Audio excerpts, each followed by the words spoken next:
And Sluggan, Mo's older brother, has always played a bit of melee.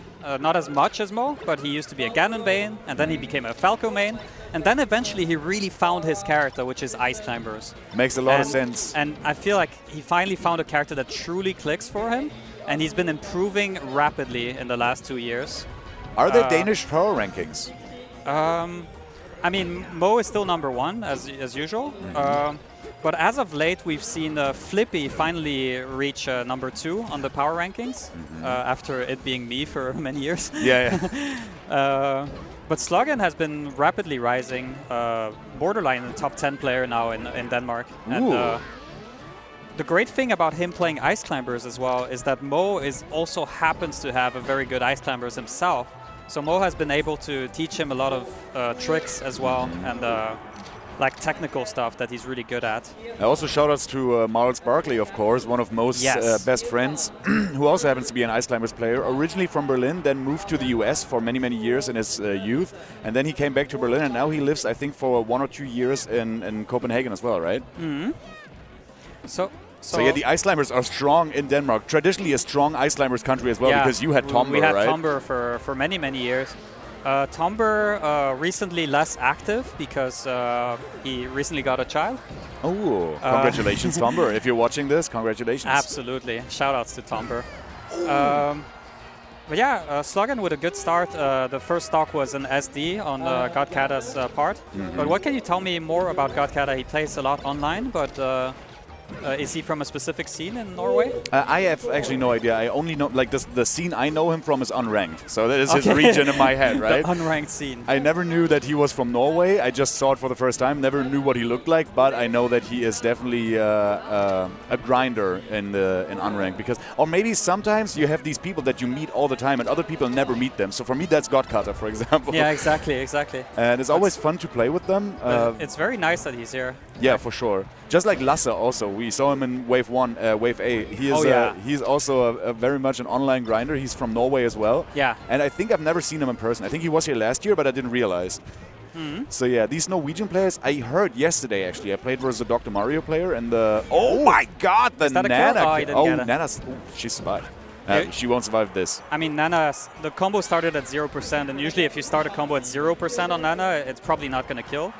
If you have her at like 20, 30, these type of shine up B combos are going to kill. Yeah, so. I think so as well, right? I mean, you must know. You played Tomber for many years. Well, yeah, I've just played this matchup in general quite a lot.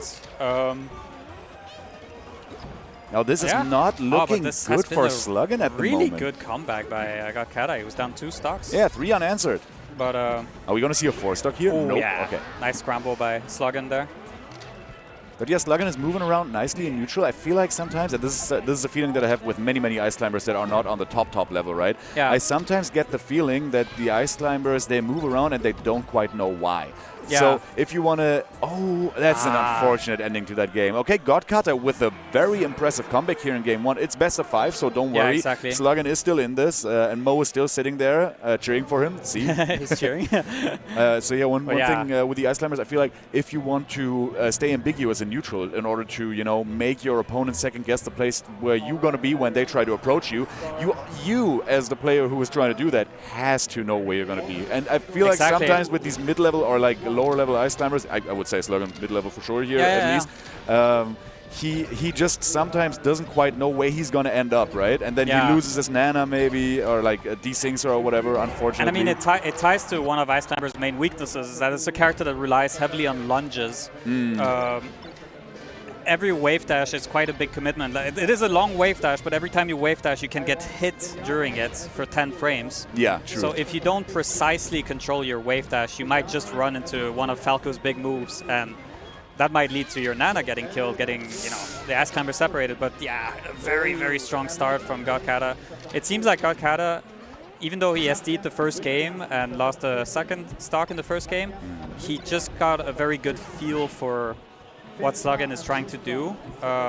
And he's getting a lot more neutral openings than Sluggan. Yeah, for sure. And I don't know if he just whiffed the grab, but I don't know if I remember any grabs hitting by Sluggan in the first game. Yeah. It's like it's basically getting by scrapping very well with Godkatta, but Exactly. in this game, he doesn't scrap that well. I don't know. I feel like the Falco double jump is such a long time that Sluggan maybe commits to something because he thinks that the Falco's going to fall down eventually, and then he commits too soon, and then Sluggan Godkatta fast forwards and gets him with just a dare shine, just pillars him. Exactly. And this is looking like a 40 here. It is. I think for the next game, Sluggan has to look into slowing the game down a bit more. Maybe look for ways to. Just make Godkatta approach him a bit more. Just make him, because I feel like he's just running into his moves a lot this game so far. Yeah, I feel like this as well. Okay, now he had a chance at Nana, but now he combos her across the other side of the stage. Unfortunate here for Godkatta. Oh, this could be a grab, and this should be a kill, right? Yeah. Is Sluggan good with those? He is. Okay, nice. Yeah, he does practice those, and yeah, this is one of the first grabs he's gotten. And it came from a dash. It came from like oh my God, the triple up smash. I got the wrong follow up though. This is rough. This might be it. Nana is. Yeah. Oh, Nana is there. So okay. The belay is not enough. All right. So 2-0 for Godkatta. He feels good about that. Yeah. I mean, the way the first game went in the first 1.5 minutes, I would have guessed Sluggan runs away with this, but nope. It's looking really, really good for Godkatta here. Second game, after Sluggan, got the first kill. Oh my this God! Might be the opening he needs. The dash tag, perfect. And now Nana needs to cooperate. And gets the turnaround. God. Doesn't get the re-rack. He kills that. That is so unfortunate. Well, at least Popo didn't die. Yeah, for sure. It was very. The side B could have killed both there. It was very scary. But now getting a kill here with Sopo is difficult versus Falco. Exactly, he will just do that. Shoutouts to Nickstrat from Italy. Yes. Oh. Wow, what a bait. The little short hop out of shield. Try to bait something. I think he might have been trying to short hop up air out of shield there. Nice. I really like the forward tilt after the jab, just to deny the wave dash out of shield. It's just... The forward tilt is actually a really good tool in the matchup for Falco, just to keep ICs out in these ranges where ICs try to wave dash in. Yeah.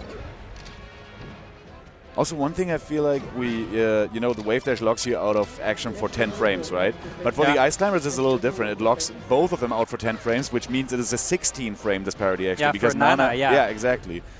So even though maybe you don't quite hit the Sopo in the way you want. Okay, that's very good. Oh, unlucky. Nice.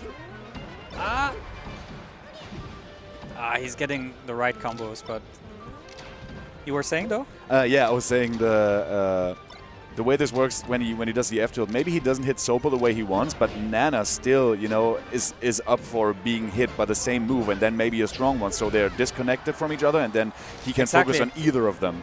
And even if Popo blocks the forward tilt but Nana gets hit by it, then even if you get shield grab, you're probably not that much in trouble. Yeah, that's right, because Nana is so far away. Yeah. Exactly.